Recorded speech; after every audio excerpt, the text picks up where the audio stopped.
Si l'idée d'affronter un ours te semble moins terrifiante que d'entrer dans un concert bondé, félicitations. Ton cerveau vient de te protéger de quelque chose que beaucoup de gens ne remarquent même pas.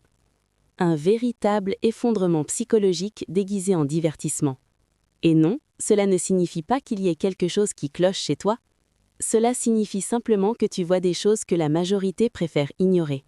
Imagine la scène. Un samedi soir. Ton téléphone vibre. On va tous dans ce nouveau lieu en centre-ville. Ce sera bondé, mais l'ambiance est incroyable. Et à cet instant précis, quelque chose s'éteint en toi.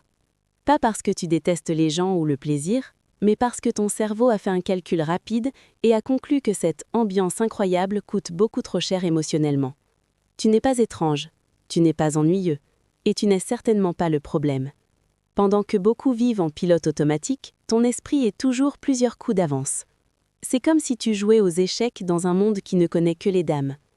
Laisse-moi t'expliquer ce qui se passe réellement à l'intérieur de ce cerveau sensible et extraordinaire. Premièrement, ton cerveau filtre très peu, et c'est un avantage.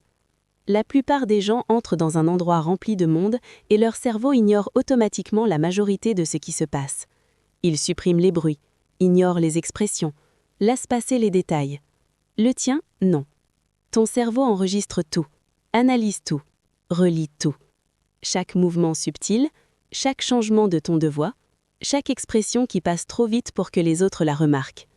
La science appelle cela la sensibilité du traitement sensoriel. Concrètement, c'est comme avoir un système qui capte beaucoup plus d'informations que la normale. Pendant que beaucoup vivent la vie en basse résolution, toi, tu la perçois en très haute définition. Non pas parce que tu l'as choisi, mais parce que ton système fonctionne ainsi. Environ 20% des personnes possèdent ce type de sensibilité. Cela signifie qu'une personne sur 5 traverse le monde avec un système nerveux constamment en alerte, toujours actif. Et ce n'est pas tout. Ton cerveau ne se contente pas de percevoir. Il conserve, classe et revisite. Cette conversation apparemment insignifiante d'il y a plusieurs semaines, elle est toujours archivée quelque part, attendant le bon moment pour prendre sens. Ce n'est pas trop réfléchir, c'est un cerveau entraîné à détecter des schémas que les autres ne voient tout simplement pas. Et voici quelque chose d'essentiel. Ce type d'esprit a été crucial pour la survie humaine.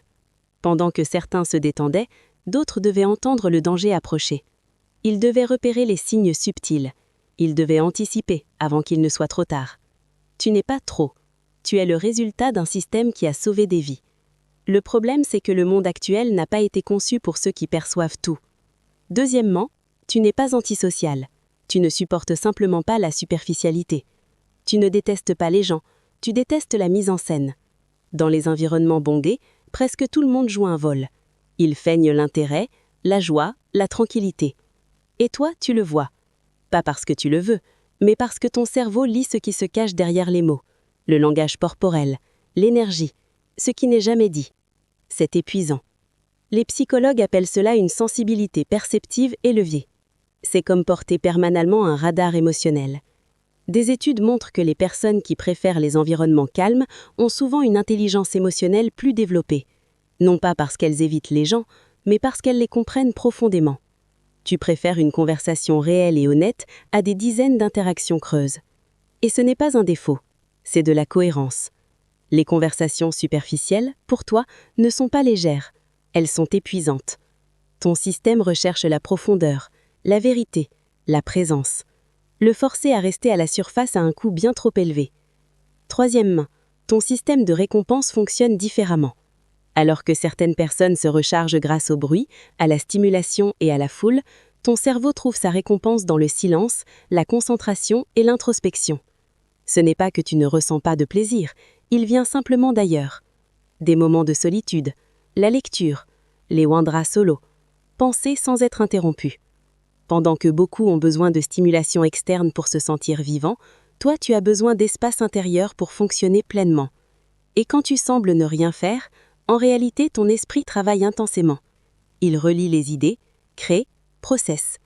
Ce n'est pas une perte de temps, c'est une production silencieuse. Quatrièmement, tu absorbes les émotions comme une éponge. T'est-il déjà arrivé d'entrer dans un lieu et de sentir immédiatement que quelque chose n'allait pas, sans que personne ne dise un mot ? Cela arrive parce que tu n'observes pas seulement les émotions, tu les ressens. Dans les environnements chargés, tu ne gères pas uniquement ce que tu ressens, tu absorbes le climat émotionnel de tous ceux qui t'entourent. Cela surcharge ton système. Ce n'est pas une faiblesse, c'est un excès d'informations émotionnelles. C'est pour cela qu'après peu de temps dans des environnements intenses, tu as besoin de te retirer, de te recharger, de faire le silence. Mais ce même trait t'offre quelque chose de rare, une capacité profonde à comprendre les autres. Tu saisis les nuances, tu perçois les besoins non exprimés, tu vois au-delà des apparences. Ce n'est pas un bardeau inutile, c'est un don puissant. Et enfin, tu ne fuis pas la vie, tu te rapproches de toi-même. La société confond le bruit avec le succès, les agendas surchargés avec le bonheur, la présence constante avec la valeur. Mais toi, tu as déjà compris quelque chose que beaucoup mettent des années à découvrir. Le silence n'est pas vide, il est révélateur. La solitude n'est pas un abandon, c'est une rencontre. Tu ne passes pas à côté des expériences, tu choisis la profondeur. Et cela change tout. Alors la prochaine fois que quelqu'un te demandera « Pourquoi tu ne sors pas plus ?», souviens-toi. Peut-être n'ont-ils pas encore appris à écouter. Tu n'es pas brisé, tu n'es pas étrange, tu n'es pas antisocial. Tu es simplement fait pour la profondeur dans un monde qui insiste sur le bruit. Et honnêtement, c'est ce qui te rend rare. Alors dis-moi, tu es de l'équipe qui aime les foules ou de celle qui préfère le silence et le sens? Dis-le en commentaire. Et si cela t'a parlé, abonne-toi à la chaîne et regarde la nouvelle vidéo. Elle aborde un autre trait que presque tout le monde comprend mal et qui expliquera peut-être encore plus qui tu es.